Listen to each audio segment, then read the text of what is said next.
साबिक वजीर खजाना एक और संजीदा तनाज़े में फंस गए।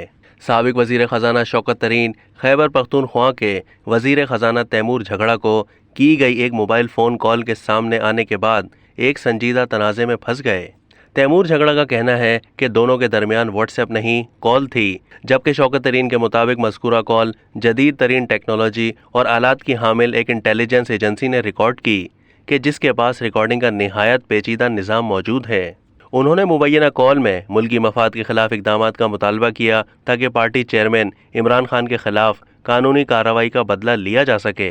शौकत तरीन के खिलाफ ताज़ीरात पाकिस्तान की दफ़ा 406 के तहत कानूनी कार्रवाई हो सकती है, जिसके तहत एतमाद की मुजरिमाना खिलाफ वर्जी पर सज़ा दी जा सकती है, जबकि इमरान खान और शौकत तरीन दोनों के खिलाफ आइन के आर्टिकल 63G के तहत कार्रवाई का इम्कान है। शौकत तरीन ने तैमूर झगड़ा को सूबाई हुकूमत की जानिब से ख़त लिखने के लिए कहा कि सूबा वफाकी हुकूमत को माली साल के इख्तिताम पर फाजिल फ़ंड वापस करने के वादे से दस्तबरदार होता है।